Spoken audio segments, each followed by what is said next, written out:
Donc, la dernière fois, on s'était arrêté au niveau de la comparaison entre l'audit de sécurité, l'évaluation de vulnérabilité et le test d'intrusion.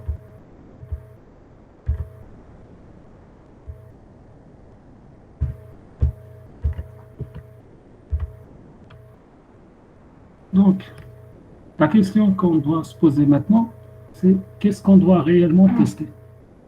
Il faut savoir que généralement, avant d'effectuer un pentest, le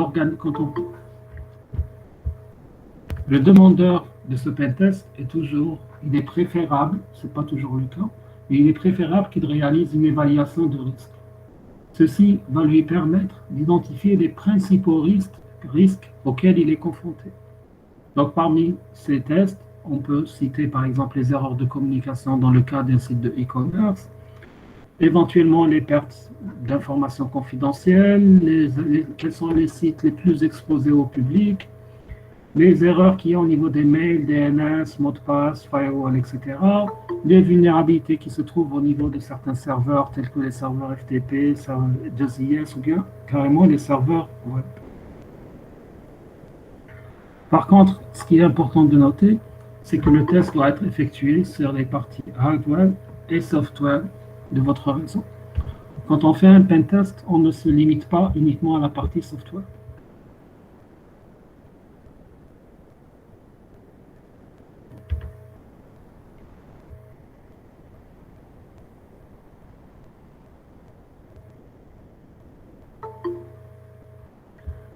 Maintenant, il faut savoir que ce n'est pas toute personne qui va faire un pentest va arriver à un bon résultat. Nous avons un bon pentest. On peut distinguer un bon pentest d'un mauvais pentest. Maintenant, qu'est-ce qui fait la différence entre un bon pentest et un mauvais pentest, hormis la qualité du pentester lui-même? Tout d'abord, il y a un problème de méthodologie. Donc, il est important, avant de commencer le pentest, de définir quels sont les objectifs de ce pentest, quelles sont ses limitations et comment justifier chaque procédure utilisée lors de ce pentest. Il s'agit aussi d'embaucher des professionnels qui sont qualifiés et expérimentés. Ne pas recruter uniquement des noobs. Parce que si vous recrutez des gens qui n'ont pas l'expérience qu'il faut, qui n'ont pas la qualification qu'il faut, vous pouvez vous retrouver à détruire plus détruire le site que vous êtes censé pentester, plutôt qu'à trouver les vulnérabilités ou les failles de sécurité. Et dans le meilleur des cas, vous allez vous retrouver dans un scénario dans lequel vous allez dire à votre client, voilà, finalement, je n'ai rien trouvé comme vulnérabilité, vous avez un site parfait. Alors que le site réellement n'est autre qu'une passoire. Aussi, quand on va faire notre pentest, il est important de savoir choisir des tests qui conviennent aux coûts et aux avantages. Pourquoi est-ce qu'on parle de coûts? C'est par rapport au coût que va vous payer le client. Parce qu'il faut savoir que ce que vous faites va vous coûter de l'argent, que ce soit en termes de temps, en termes d'outils, ou bien en termes de ressources. Donc, il faudra savoir faire l'équilibre entre avantage d'un test et le coût de revient de ce test. Et éventuellement, il va falloir suivre une méthodologie qui est documentée et qui possède une bonne planification. Ne pas foncer uniquement, commencer à tester sans aucune méthodologie, sans savoir où est-ce qu'on va, ni comment on va faire. Un autre point qui est important, c'est de documenter vos résultats. De telle manière à ce que le client puisse comprendre ses résultats. Quand on dit que le client puisse comprendre ses résultats, ça veut dire quoi? Ça veut dire que le document que vous allez remettre au client doit être un document pédagogique. Il faut savoir que le but d'un pentest, généralement, il est à deux objectifs. L'objectif 1, c'est de trouver les vulnérabilités et de les identifier et de proposer évidemment les correctifs qu'il faut. Et en même temps, de former le client. Former le client, ça veut dire quoi? Lui apprendre comment on a trouvé ces vulnérabilités, comment est-ce qu'on va les exploiter. Il ne suffit pas de dire à un client, voilà, vous avez telle vulnérabilité. Non. Le client va dire, bon, j'ai la vulnérabilité et après. Il est très important que le client sache qu'il a la vulnérabilité, sache qu'elle est exploitable, mais pour qu'il soit convaincu qu'elle l'est, vous devez lui montrer comment l'exploiter et qu'il soit conscient de l'impact de cette exploitation. Et bien évidemment, vous devez énoncer les risques potentiels qui doivent figurer dans votre rapport. Ça, c'est ce qu'on vient de dire, c'est l'impact de l'exploitation. Donc, si on exploite cette vulnérabilité, qu'est-ce qu'on risque? Et pour avoir tout ça, il faudra bien documenter chaque étape que vous allez faire lors de votre processus de pentest.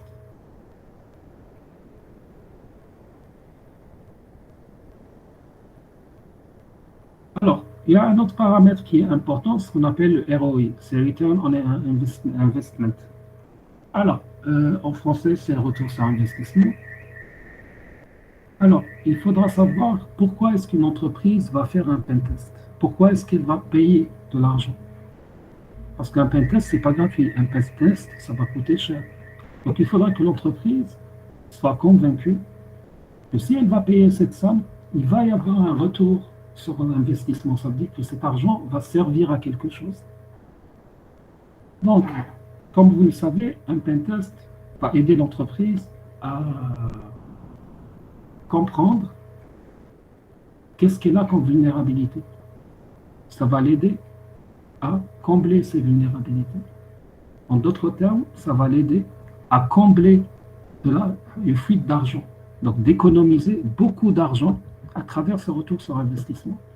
Donc, c'est pour ça qu'on vous dit, quand vous faites votre rapport final, il va être démonstratif, dans le sens où vous devez démontrer ce retour sur investissement pour pouvoir vendre votre pentest. Donc, démontrer un retour sur investissement, ça veut dire quoi? Ça veut dire que vous allez faire des scénarios de type business case qui vont permettre à votre client de voir, si vous ne faites pas un pentest, voilà ce que vous allez perdre comme argent. Alors, ce scénario de retour sur investissement, ce n'est pas un scénario que vous allez faire à la fin. C'est un scénario que vous allez faire quand vous allez vendre vos services. Maintenant, il est vrai que ce n'est pas un scénario tout à fait exact. Pourquoi? Parce que vous n'avez pas encore fait de pentest. Donc, vous allez venir vers le client en lui disant, vous pouvez avoir plein de vulnérabilités, notamment ce type de vulnérabilité. Si vous avez cette vulnérabilité, voilà ce que vous allez perdre comme argent. Si vous avez telle vulnérabilité, voilà ce que vous allez perdre. Vous pouvez même me citer des exemples d'autres entreprises qui ont perdu de l'argent à cause de vulnérabilités similaires. Si l'information est publique, vous pouvez citer les noms des entreprises. Si l'information n'est pas publique, vous ne citez pas le nom. Si par exemple c'est un de vos clients avec qui vous avez signé un accord de confidentialité, vous n'allez pas lui dire, ah, j'ai un client qui s'appelle XYZ qui avait telle vulnérabilité et à cause d'elle, il a failli perdre telle somme, là il a perdu telle somme. Automatiquement, votre client ne travaillera pas avec vous parce qu'il saura que vous allez le dénoncer. Il faut savoir que dans le monde de la sécurité, la confidentialité est un paramètre très important. Souvent, des entreprises vont se faire attaquer, mais ne vont jamais divulguer l'information. Pourquoi? Tout simplement pour maintenir leur réputation, pour maintenir leurs clients. Parce que le fait de divulguer cette information va faire en sorte que les gens ne vont plus leur faire confiance. Donc, s'ils vont s'adresser à un bureau d'audit, bien à un auditeur, ce n'est pas pour que ce dernier aille crier sur tous les toits qu'ils ont telle et telle vulnérabilité. C'est pour cela qu'une fois que l'entreprise aura pris connaissance des bénéfices qu'il aura à faire ce pentest, une fois que vous l'avez convaincu que vous allez payer, par exemple, 500 000 dinars pour pouvoir économiser 7 millions de dinars, l'entreprise ne va pas hésiter. Et si vous allez vous leur dire que vous allez payer, par exemple, 500 000 dinars pour qu'on vous fasse un audit, au cas où vous avez des vulnérabilités, beaucoup d'entreprises vont vous regarder avec des yeux de mer non frit en vous disant, ça va là.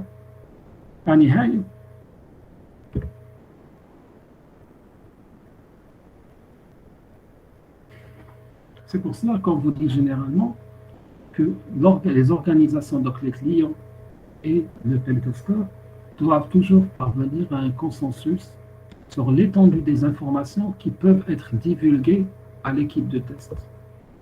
Alors, il faut savoir que généralement, les clients vont rechigner à vous donner de l'information. Surtout si vous avez affaire à une multinationale ou bien à une entreprise qui travaille dans le domaine de la R&D ou bien une entreprise qui travaille dans un domaine sensible. Pour eux, c'est inconcevable de vous donner accès à de l'information. C'est pour cela que vous allez voir qu'on a plusieurs catégories de tests. Donc, au préalable, avant même de commencer, vous allez vous mettre d'accord avec votre client quelles sont les informations que vous allez me donner. Une fois que vous vous êtes mis d'accord sur ces informations, ils peuvent éventuellement vous fournir des informations supplémentaires pour vous donner ce qu'on appelle un avantage irréaliste. Pourquoi est-ce qu'on parle d'avantage irréaliste? Parce que le fait d'avoir trop d'informations va vous favoriser par rapport à un pirate qui est externe, ou bien même à un pirate interne, à un simple user. Donc donner trop d'informations à un pentester, certes, ça va lui permettre de découvrir plus peut-être de vulnérabilités, de plus de failles, mais ça va être des scénarios improbables. Parce que la personne qui est à l'extérieur, peut-être ne pourra jamais avoir accès à ces informations.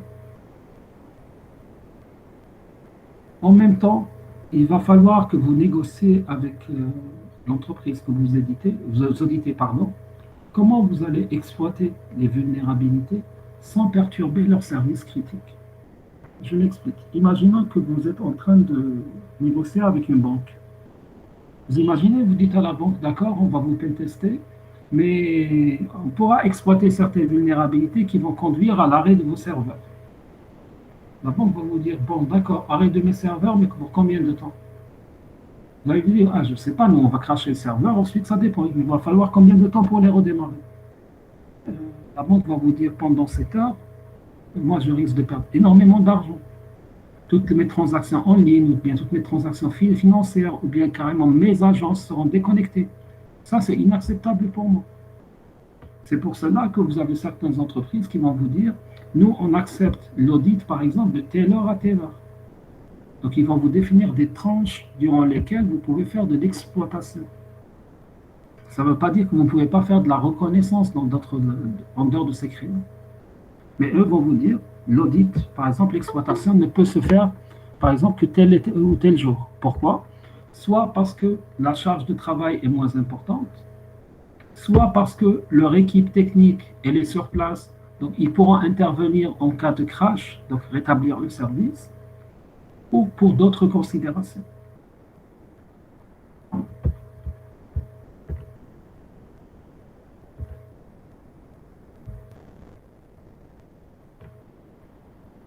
Alors, maintenant la question qui se pose, où est-ce que vous allez faire votre pentest? Est-ce que vous allez faire à l'intérieur de l'entreprise ou bien vous allez le faire de l'extérieur de l'entreprise?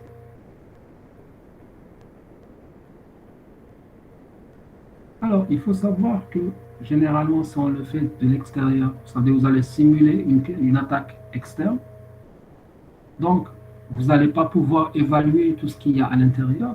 Si vous allez le faire à partir de l'intérieur de l'entreprise, ça va être quelque chose de plus coûteux parce que vous avez accès à beaucoup plus d'informations, mais vous n'allez pas pouvoir simuler une attaque externe.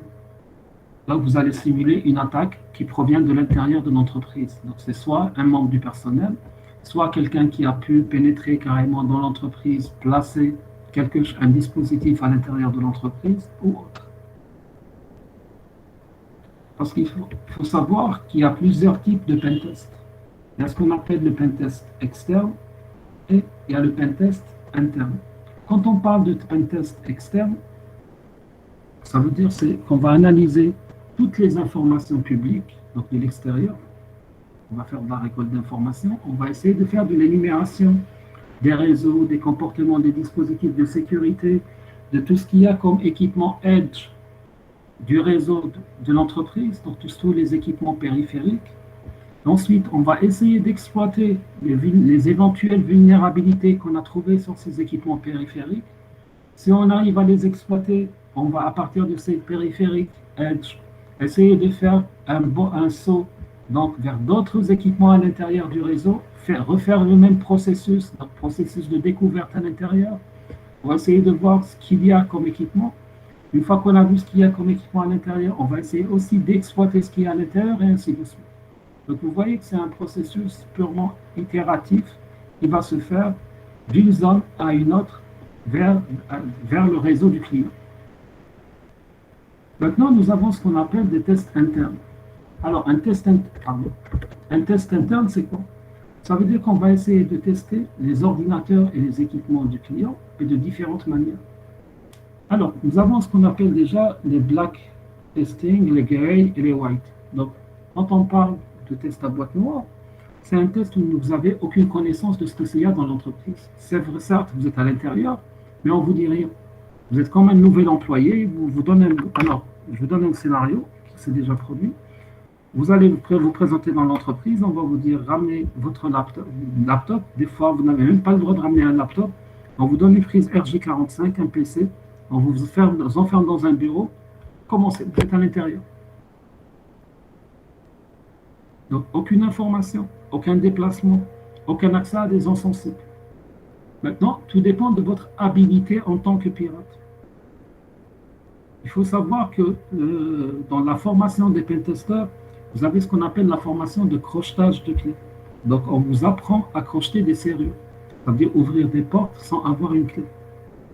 Donc, si vous avez cette habilité des choses, vous allez pouvoir, vous avez la latitude, si votre contrat le permet, d'essayer d'ouvrir la porte de l'intérieur, de vous déplacer dans l'entreprise, accéder à d'autres zones et faire continuer votre pentest. Ça respecte le principe du black hat parce qu'on ne vous a pas donné d'informations, mais vous simulez une personne malveillante qui est à l'intérieur de l'entreprise, qui a outrepassé ses droits sur le plan de la sécurité logique et en même temps sur le plan de la sécurité physique, pour essayer d'accéder à d'autres zones, à d'autres points d'accès, où peut-être vous allez avoir accès à d'autres ressources. Quand on parlera de tests de type Gray Hat, donc à ce moment-là, on va vous donner une information partielle. Donc, tout dépend maintenant de ce que souhaite l'entreprise. Ils peuvent vous donner peut-être l'architecture du réseau, ils peuvent vous donner certaines plages d'adresse IP, ils peuvent vous donner la liste des services qui sont actifs. Donc, tout dépend de l'entreprise qu'elle souhaite vous donner. Alors, quand on parle de white hat testing, donc là, vous avez une connaissance totale de la totalité du réseau. Et dans ce cas de figure, vous allez même des fois travailler en collaboration avec l'équipe informatique ou bien l'équipe de sécurité de votre client. Pourquoi? Parce que vous allez scruter chaque serveur, vous allez scruter des scripts, vous allez scruter des applications, des codes sources, etc., à la recherche de la moindre vulnérabilité. Et là, vous avez besoin de l'assistance et de l'aide de votre client. Parce qu'à vous tout seul, ce n'est pas évident de pouvoir le faire. Donc, vous avez besoin de personnes qui connaissent ce système, qui connaissent ce réseau, pour qu'ils puissent vous guider tout au long de vos étapes. Maintenant, pour les trois types de tests, bon, spécialement pour le black et le gray, on a deux sous-rubriques, ce qu'on appelle les tests annoncés et les tests non annoncés. Alors, les tests non annoncés, ça veut dire que l'équipe informatique qui est sur place, même l'équipe de sécurité, n'est même pas au courant qu'il y a un audit.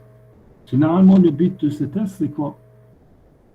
C'est tout simplement d'essayer de tester la réactivité de ces équipes.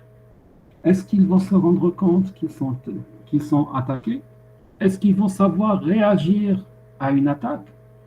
Parce que là, on est en train de simuler le comportement d'un pirate. Donc vous êtes en train de chercher vos vulnérabilités le plus normalement du monde, et eux sont censés faire leur travail en interceptant ce que vous faites, ou bien en vous empêchant de faire ce que vous voulez faire. Maintenant, il y a ce qu'on appelle les tests annoncés. Ça veut dire qu'on les prévient, on leur dit voilà, il va y avoir un pentest tel jour. Donc s'il y a un problème ou autre, c'est le pentest. Le pentest aura lieu de telle heure à telle heure. En dehors de ces heures, ce n'est pas le pentest. Donc faites attention. Donc, dans le deuxième cas, ça va être beaucoup plus un travail collaboratif, même si c'est du black box testing, mais ça restera en quelque sorte une certaine collaboration. Donc, ils ne vont pas vous mettre des bâtons dans les roues. Bien au contraire, si vous êtes bloqué ou bien si un service va se cracher, vous allez les appeler. Voilà, durant mon test, il y a eu tel service qui s'est craché, est-ce que vous pouvez le redémarrer? Certes, ils ne vous donneront pas d'informations sur ce qu'ils ont, mais ils vont vous assister.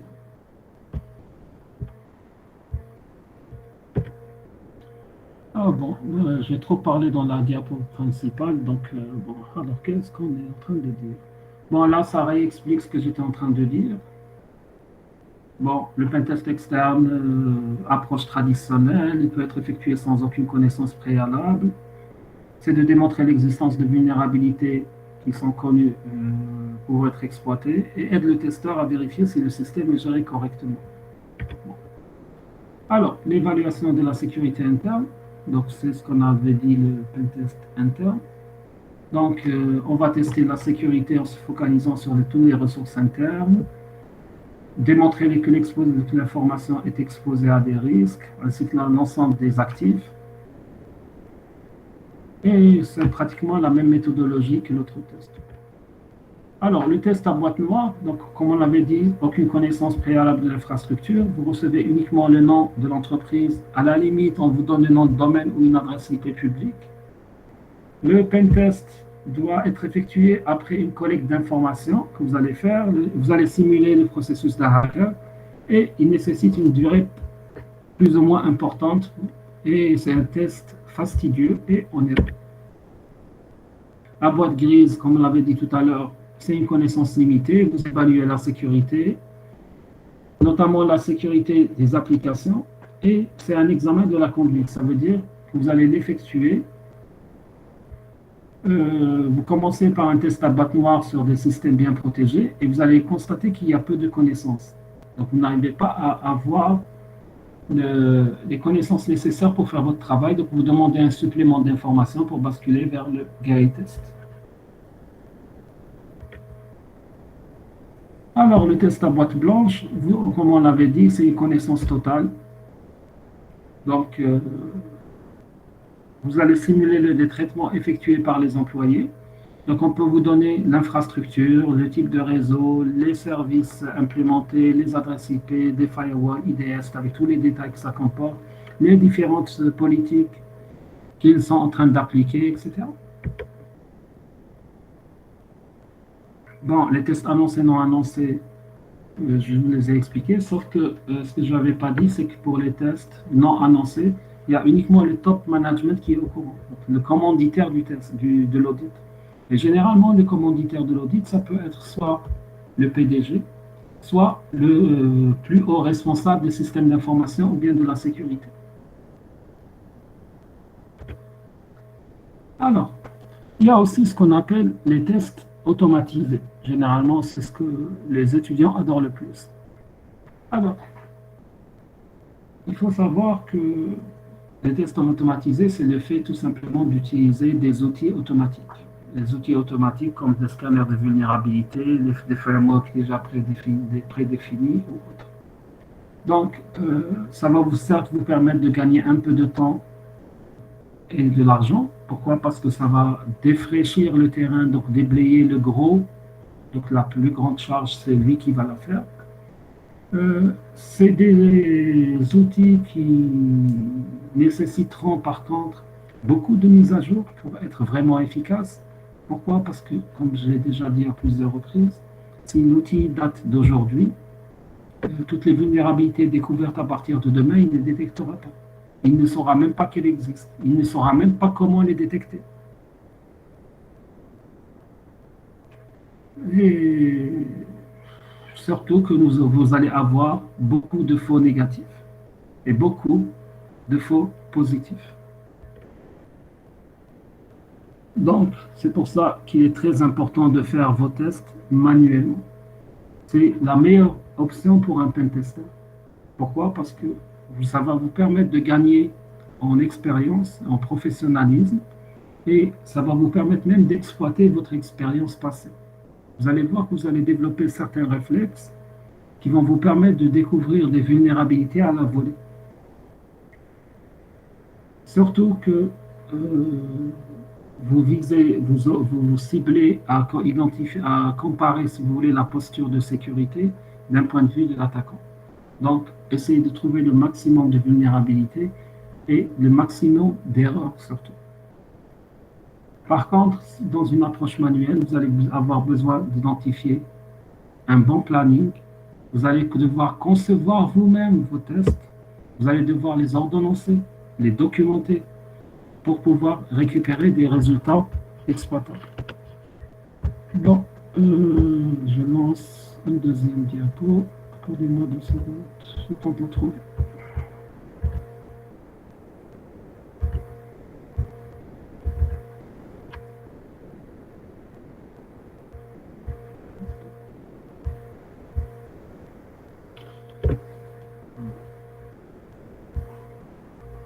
D'abord, est-ce que vous avez des questions sur ce qui a été dit jusqu'à maintenant?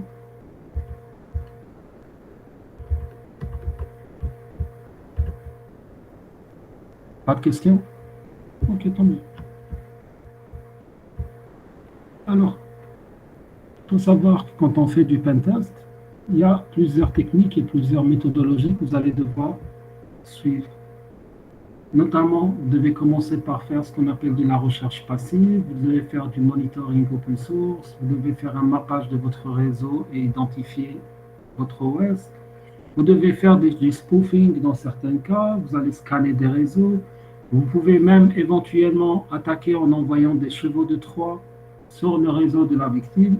Vous allez faire de la brute force, du scan de vulnérabilité et évidemment, à la fin, vous serez obligé de faire ce qu'on appelle l'analyse de scénario. Donc l'analyse de scénario, c'est la dernière étape durant laquelle vous allez faire une analyse des risques plus précise sur chacune des vulnérabilités que vous allez trouver. Parce que le but, à vrai dire, pourquoi est-ce qu'on va faire de la brute force? Le but réel, c'est essayer de voir est-ce que leur politique de mot de passe est appliquée. Est-ce que leur politique de mot de passe est fiable? Est-ce qu'ils ont une vulnérabilité au niveau des mots de passe? Quand je fais du spoofing, pourquoi est-ce que je veux le faire? Pour voir est-ce que je peux usurper l'identité de quelqu'un d'autre pour pouvoir accéder à ses privilèges. Donc tout ça, c'est des vulnérabilités que vous êtes en train d'essayer de trouver. Donc une fois que vous les avez tous trouvés, c'est là que vous allez analyser ces vulnérabilités pour voir qu'est-ce que vous allez pouvoir faire avec.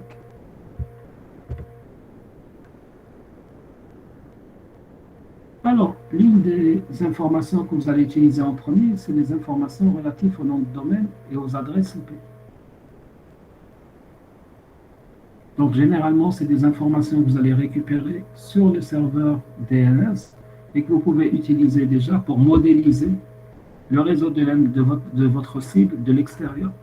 Parce qu'il faut savoir qu'il y a énormément d'informations qu'on peut retrouver au niveau soit des résolveurs DNS, soit au niveau des serveurs DNS.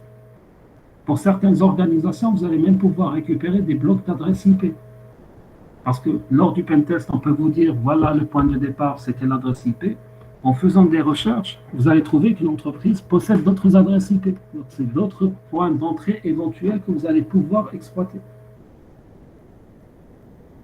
Maintenant, il faut savoir que certains enregistrements DNS peuvent même vous donner des informations relatives à l'OS, voire même à la couche applicative qui tourne sur cet OS. Maintenant, quand on fait de l'énumération sur les autres, donc on pourra visualiser un diagramme détaillé du réseau public qui est publiquement accessible. On pourra effectuer cette énumération en utilisant un scan de port, de protocole, ou bien en utilisant n'importe quel outil qui travaillera sur les ports TCP/UDP. Et ça nous permet d'avoir la liste de tous les trafics qui transitent. Maintenant, on peut utiliser aussi des spiders ou bien des crawlers pour essayer de reproduire la totalité des sites web qui sont, si vous voulez, publiés par cette organisation, afin de pouvoir récolter le maximum d'informations. Il faut savoir que généralement un site web nous fournit énormément d'informations, beaucoup plus que vous ne pensez. Je ne parle pas de ce qui est affiché sur les pages que vous visibles. Je parle du code de ce site web. Pourquoi le code va me fournir de l'information? Alors, d'abord au niveau des logs de ce site web. Ensuite, dans le code source, il va y avoir plein de commentaires. Et souvent, les admins, les développeurs, laissent des commentaires très intéressants. Des fois, ils laissent des mots de passe. Des fois, ils laissent des comptes utilisateurs. Des fois, c'est des portions de code qu'ils ont utilisées pour tester, qu'ils ont mis en commentaire. Dans cette portion de code, je peux trouver des adresses IP. Je peux trouver des noms de serveurs. Je peux trouver des services. Je peux trouver des usernames et des mots de passe.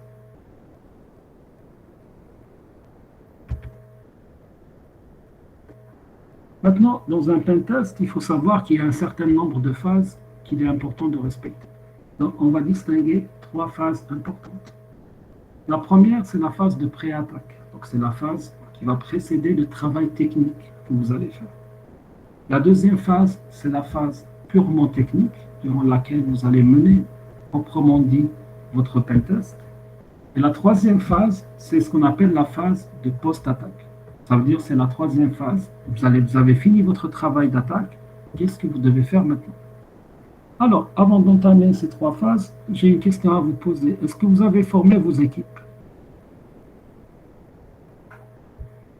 Alors, qui est là comme chef d'équipe? Monsieur, je suis chef et j'ai fini dans l'équipe. Je sais, Tebto, vous êtes un chef. Vous avez une équipe de combien? On est quatre en total. Ok, parfait. Lucie. Monsieur, pour moi, Oui, Mouloud. Oui, Mouloud. C'est quoi le problème? Alors, Zafoun, pas encore. Tounsi, c'est bon. Monsieur Mellah, je ne vous entends plus. C'est quoi le problème?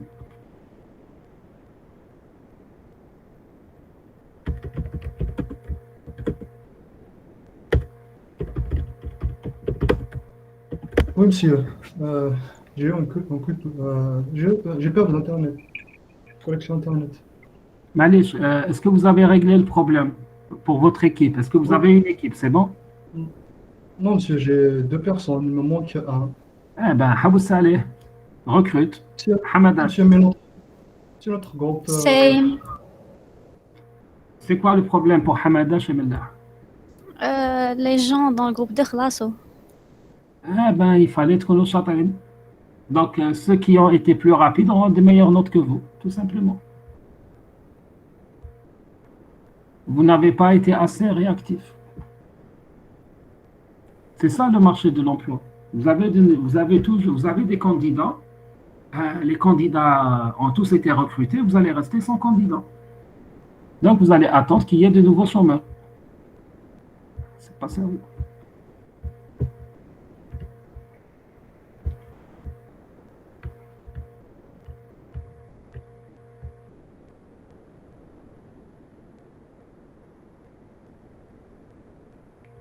D'accord. En attendant, ok. Donc, je suppose que au moins pour ce jeudi, quand vous allez venir sous forme d'équipe. Qui dit vous allez venir sous forme d'équipe, donc ça veut dire chaque chef d'équipe a déjà identifié partiellement son équipe. Donc, on est d'accord sur ça. Certains ont 3 membres, d'autres ont 2 membres. On verra par la suite comment vous allez régler le problème, comment on va régler le problème des équipes qui n'ont pas assez d'effectifs.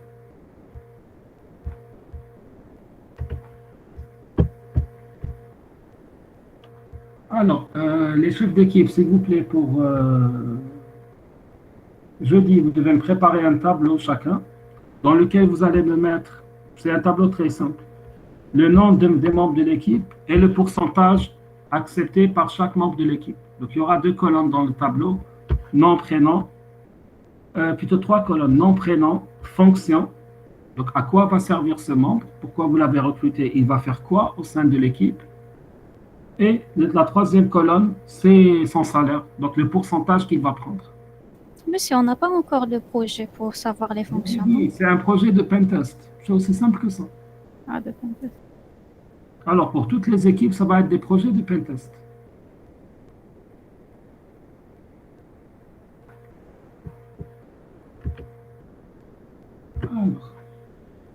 Alors durant la phase de pré-attaque, donc on avait dit qu'il y a 3 phases, donc c'est ce qu'on appelle l'une des phases les plus importantes. C'est là qu'on va faire ce qu'on appelle les Rules of Engagement, les ROE, ou bien les règles d'engagement.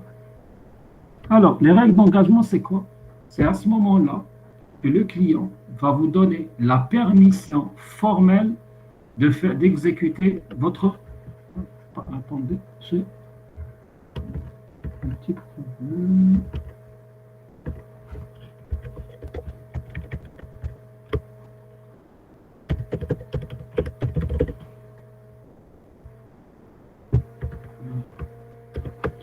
Donc, je disais, c'est à ce moment-là que le client va vous donner la permission formelle pour exécuter le test d'intrusion. Alors, quand on dit une permission formelle, ça veut dire quoi? Ça veut dire que ce n'est pas une permission verbale. Une permission verbale n'a aucune valeur. Mais, vous n'allez pas me dire, voilà, c'est votre étude, j'ai commencé. Là, ça n'a aucune valeur, ni devant la justice, ni en cas de conflit, ni en cas de problème entre vous et votre client. Une permission formelle est une permission signée sur papier. C'est un document qu'il va vous donner qui est signé. Maintenant, il y a beaucoup d'entreprises, qu'est-ce qu'ils vont faire? Bon, je parle d'entreprises débutantes. Pendant qu'ils sont en train de négocier, donc Zama, pour gagner du temps, ils vont commencer à faire leur audit. Là, on peut se retrouver dans deux cas de figure. Le premier cas, le moins méchant. Traitement pendant une semaine d'arrache-pied, mais à la fin, la négociation n'a pas abouti, le client ne veut pas. C'est une entreprise qui devient perdante. Il a dépensé de l'argent et des ressources à faire un travail qui ne sera pas rémunéré. Et vous ne pouvez même pas dire au client, voilà, j'ai commencé. Il va vous dire, avec un bon de commande. Est-ce que je t'ai autorisé à le faire? Est-ce qu'on a signé un contrat? On n'a rien fait. Je t'ai rien demandé. Tu as voulu le faire, ça t'est. Le pire des cas, vous allez commencer à faire des tests d'intrusion sur le client. Vous n'arrivez pas à un compromis, le client vous attaque en justice. J'ai subi une attaque informatique qui dépose plainte, vous allez être arrêté, jugé, condamné. La justice, j'étais en train de négocier, est-ce qu'il y a une autorisation pour l'auditer? Est-ce que tu as une autorisation pour accéder à ces systèmes d'information? On était en train de négocier, est-ce que non? Alors vous avez commis une infraction par rapport au code pénal. Infraction par rapport au code pénal, et à ce moment-là, ça peut être une amende, ça peut être une peine de prison, et ça peut être surtout, s'il vous attaque dans un tribunal civil, paiement de dommages et intérêts. Pourquoi? Parce que vous l'avez attaqué, vous avez causé un désagrément, vous avez causé une perte financière éventuellement, ou bien une perte de ressources, qui a eu un impact sur les services du client.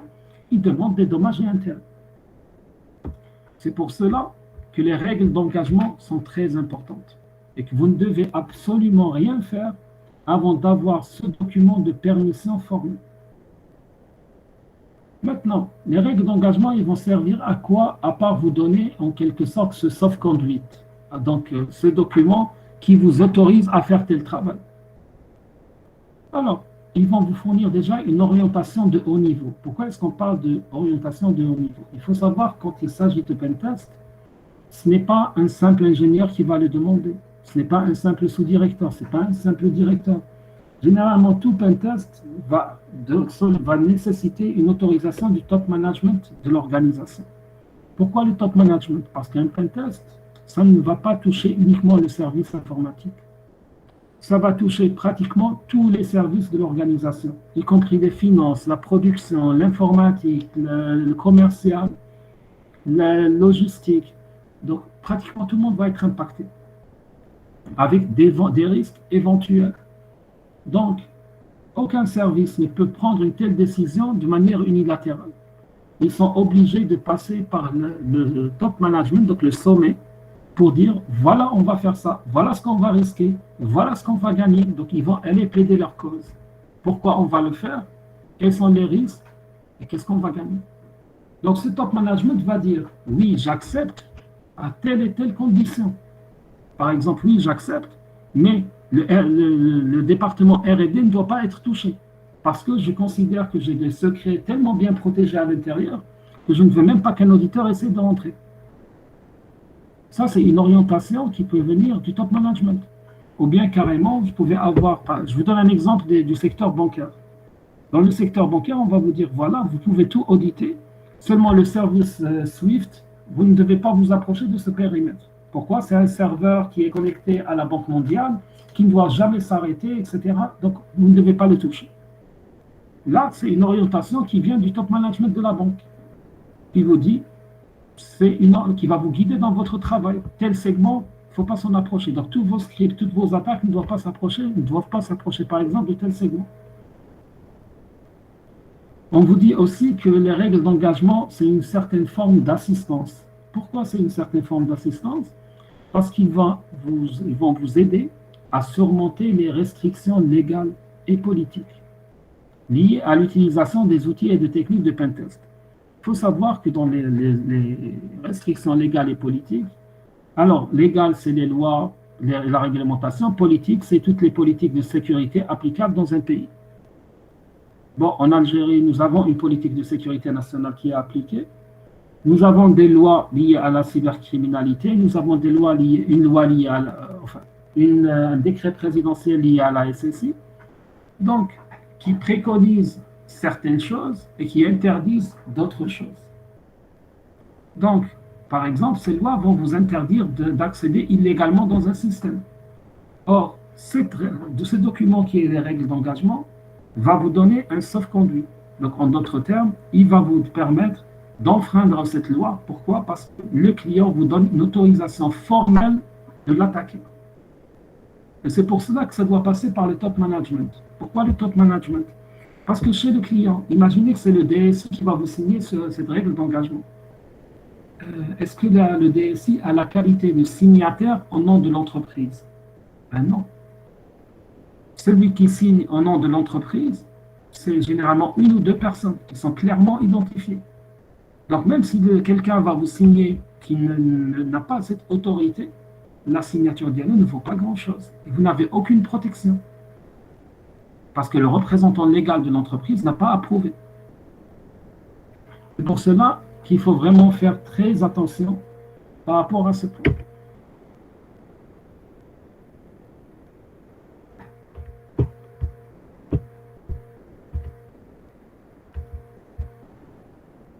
Alors, parallèlement à ça, durant la phase de pré-attaque, donc pendant que vous êtes en train de préparer, vous êtes dans l'obligation d'identifier réellement les besoins de votre client. Donc, c'est là que vous allez créer, en collaboration avec votre client, ce qu'on appelle une checklist des exigences de test. Donc, vous allez identifier déjà le laps de temps qui va être consacré à l'audit. Quelles sont les heures durant lesquelles vous allez pouvoir tester? Qui sera impliqué dans le reporting? À qui vous allez remettre les documents? Vous allez avoir des clients qui vont vous dire le rapport d'audit, personne ne doit le voir. Vous devez le remettre directement à X. Même si vous avez d'autres intermédiaires avec qui vous allez travailler, vous n'avez pas le droit d'aller directement vers lui et lui donner une copie ou lui donner n'importe quelle information sur l'information qui a fuité ou bien sur ce que vous allez découvrir. Maintenant, durant cette phase de pré-attaque, donc quand vous allez préparer vos règles d'engagement, c'est là que vous allez définir dans les règles d'engagement tout ce qu'on vous a autorisé à faire. Donc, la checklist relative à la règle d'engagement, elle est très claire. Je vais vous la présenter maintenant. Seulement, il faut savoir une chose, que cette checklist n'est pas universelle dans le sens où il y a certaines informations que le client ne va pas forcément vous donner. Tout dépend du type de test. Si c'est un test à white box, il va vous donner toutes les réponses par rapport aux différentes questions qu'on va poser tout à l'heure. Si c'est un test à gray box, il va répondre à certaines et à d'autres, il ne va pas répondre. Si c'est un test à black box, là, c'est clair qu'il ne va rien vous dire. Peut-être qu'il va vous répondre à une ou deux questions au maximum, mais tout le reste, il ne va pas le faire. Alors, quelles sont les questions que vous allez poser? Alors, la première question que vous allez poser, avez-vous un standard ou une politique liée à la sécurité? Si oui, est-ce que vous voulez qu'on la passe en revue? Certaines entreprises peuvent vous dire, nous respectons la 27002, ou bien nous respectons la PCI DSS. D'autres vont vous dire, nous avons notre propre politique de sécurité.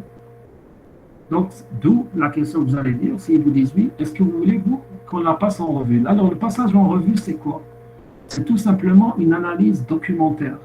Une analyse documentaire, ça veut dire quoi? Ça veut dire que vous allez lire cette politique pour voir est-ce qu'elle contient des vulnérabilités? Est-ce qu'elle est à jour? Est-ce que les recommandations sont d'actualité ou là elles sont anciennes? Je vous donne un exemple. il y avait une politique qu'on avait étudiée il y a quelque temps de cela, où carrément dans la politique de l'entreprise, ils disent, voilà pour les mots de passe, utiliser des mots de passe, par exemple, d'une taille supérieure à 5 caractères. Là déjà, c'était une erreur dans la politique. Les critères de complexité n'étaient pas suffisants. Au niveau, par exemple, de leurs tokens, ils utilisaient des algorithmes qui étaient assez vieux, donc pas assez robustes. Donc c'était une erreur aussi dans la politique.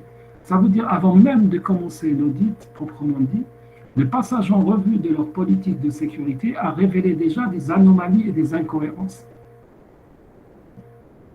Le deuxième point, quelle est la disposition du réseau? Donnez-nous les plans de votre réseau. Est-ce que vous avez des DMZ? Elles sont où? Est-ce que vous avez des IDS, des IPS? Est-ce que vous avez une segmentation du réseau? Comment il est segmenté, etc. Le troisième point, est-ce que l'organisation du client a besoin de l'analyse de sa présence sur Internet? Là, c'est ce qu'on appelle l'analyse de la posture Internet.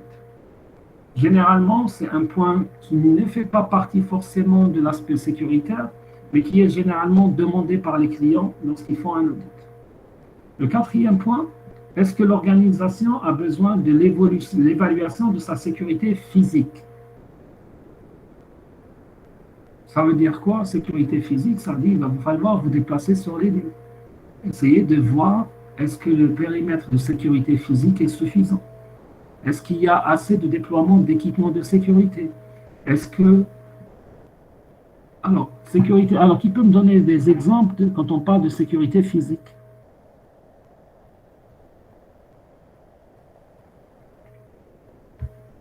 Alors, qui est là aujourd'hui?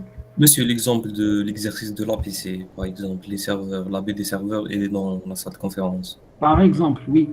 Ça, c'est un bon exemple. Alors, est-ce qu'on est arrivé? Le point 5. Quelle est la configuration des adresses IP pour les connexions réseau interne et externe? Ça vous facilitera le travail. Ou bien, est-ce qu'ils ont besoin de pentester les équipements connectés tels que les routeurs et les switches? Parce qu'ils peuvent vous dire non, on n'en a pas besoin. Est-ce que l'organisation a besoin d'un pentest pour les hôtes individuels, c'est-à-dire chaque PC? Aussi, combien d'équipements connectés existent sur le réseau du client? Si vous allez faire le pentest par hôte, il est intéressant de savoir il y a combien d'hôtes.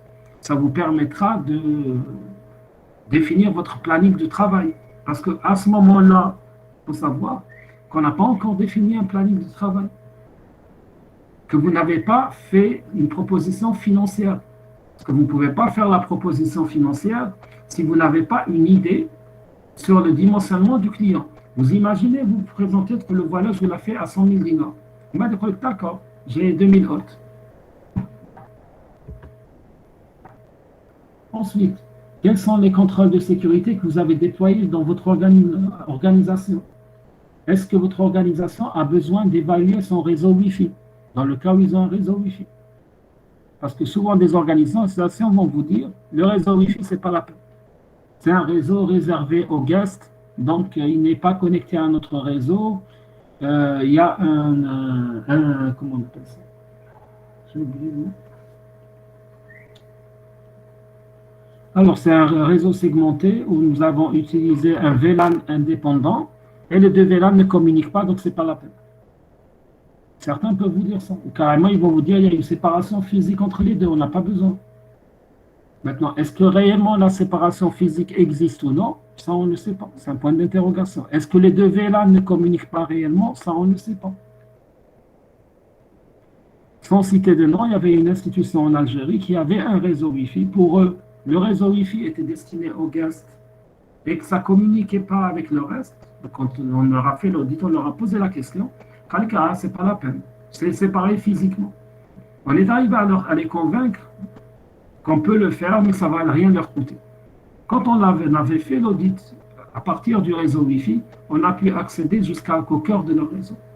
Bien qu'ils croyaient qu'il y avait une séparation physique, mais réellement, il n'y avait pas de séparation physique.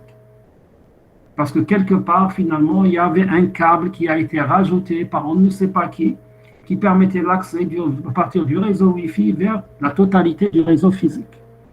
Et c'était un câble vraiment vicieux. Pourquoi? Parce que c'était à partir de l'un des points d'accès il a été rajouté. Donc, c'était un câble à partir d'un point d'accès qui a dans une prise RJ45 le mur. Donc, ce n'était même pas au niveau du point d'accès principal, du routeur Wi-Fi principal. Non, même pas. Ni à partir du serveur Kerberos, non, vraiment rien.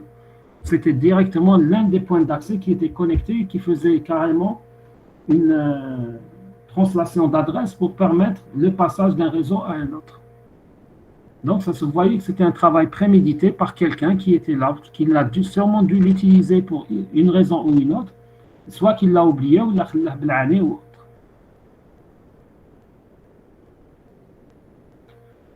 La 11e question, est-ce qu'ils ont besoin d'évaluer les équipements analogiques sur leur réseau, dans le cas où certaines organisations possèdent toujours des équipements analogiques? Est-ce qu'ils déploient des effectifs mobiles? Alors, les effectifs mobiles, ça peut être des stations mobiles. On peut prendre l'exemple d'entreprises qui ont des commerciaux qui se déplacent avec leur laptop et qui, chaque soir ou leur retour, ils vont faire une synchronisation des données ou bien ils vont faire la synchronisation via Internet. Le 13e point, quelles sont les applications et les serveurs web offerts aux clients? Ensuite, est-ce que l'organisation a besoin d'évaluer son infrastructure web? Et quels sont les OS, postes de travail et serveurs déployés sur le réseau? Généralement, voici les 15 questions que vous allez mettre, que vous allez poser aux clients et qui vont vous aider à définir vos règles d'engagement.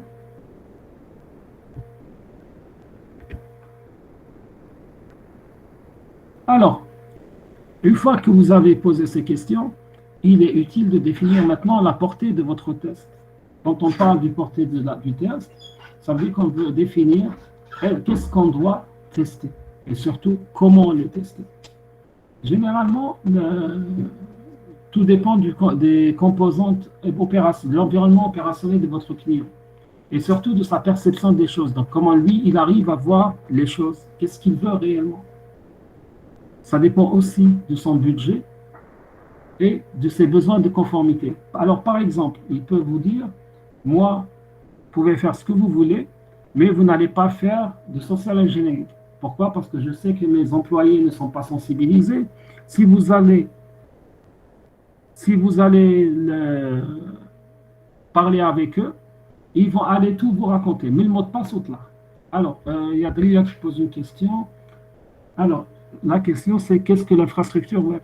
Alors, maintenant, tout dépend des clients. Alors, pour certains clients, l'infrastructure web, c'est l'infrastructure qui permet l'accès à Internet, donc l'infrastructure web externe, ou bien l'infrastructure web dans le sens, l'infrastructure qui héberge les sites web de ce client. Tout simplement.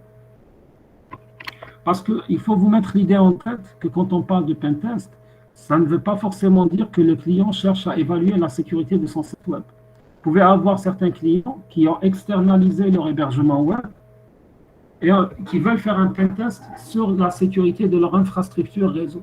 Pourquoi? Parce que leur infrastructure a des interactions avec leurs clients, avec leurs partenaires, etc.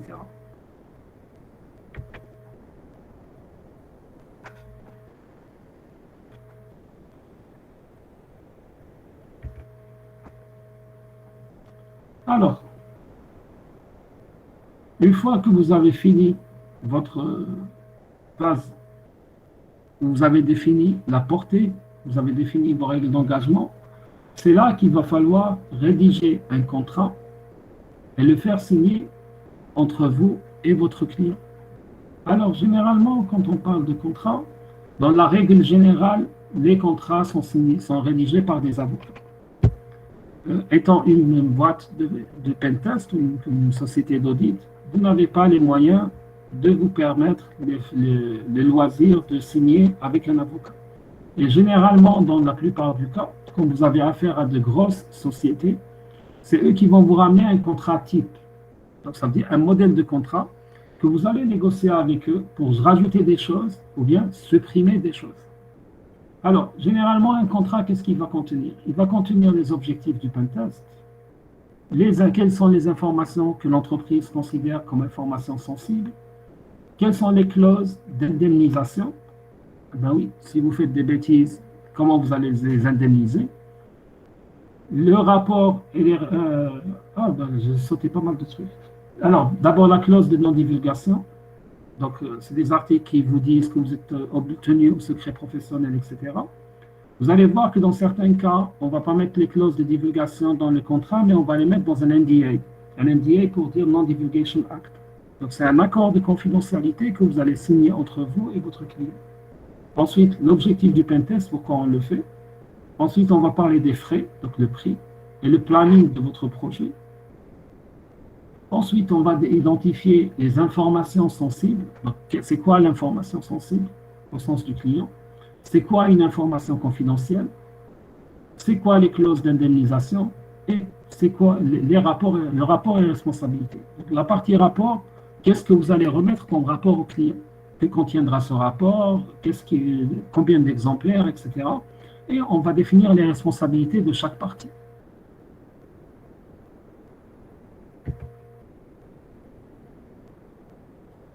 Alors, tout à l'heure, je vous ai dit qu'on peut avoir dans certains cas ce qu'on appelle un NDA, donc un Non-Divulgation Act. Donc là, tout pentester doit signer ce document qui va garantir que les données de l'entreprise seront traitées en toute confidentialité. Ça veut dire quoi? Ça veut dire que vous n'allez pas divulguer l'information que vous allez découvrir, vous n'allez pas garder cette information chez vous, et que toute chose que vous allez trouver, vous allez la remettre à l'entreprise par la suite. Ce document va protéger également, va vous protéger contre toute responsabilité aussi légale s'il y a eu un incident durant le test.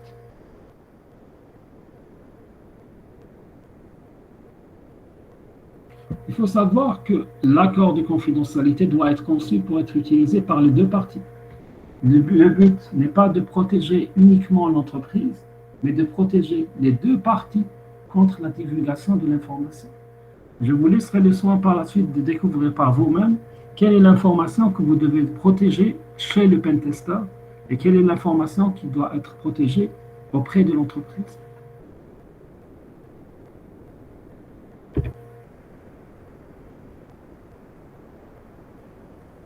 Alors, durant la phase de pré-attaque toujours, donc,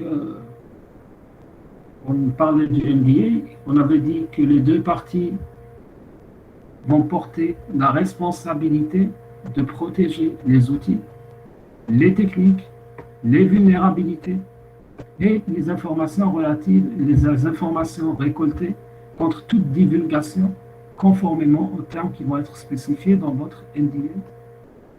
Donc, ces accords de non-divulgation doivent être toujours écrits de manière claire, qui ne portent pas à ambiguïté et qui ne laissent aucun lieu à une interprétation pour protéger ces informations sensibles. Généralement, il y a des domaines spécifiques qu'on doit considérer, notamment la partie relative à la propriété. Qu'est-ce qui est propriété de qui? Comment seront utilisés ces rapports d'évaluation? Est-ce qu'ils ont les droits de les diffuser, de les communiquer? Est-ce qu'ils peuvent les commercialiser? Et les résultats, ça veut dire, est-ce que la méthodologie de test que vous allez documenter, elle est la propriété de qui? Est-ce qu'ils peuvent la commercialiser? Est-ce qu'ils peuvent la donner à autrui? Qu'est-ce qu'ils peuvent faire avec? Bon, je pense qu'on va arrêter là pour aujourd'hui par rapport au cours d'audit. Je vous laisse 5 minutes pour vous reposer. Je dis bien 5 minutes, pas plus.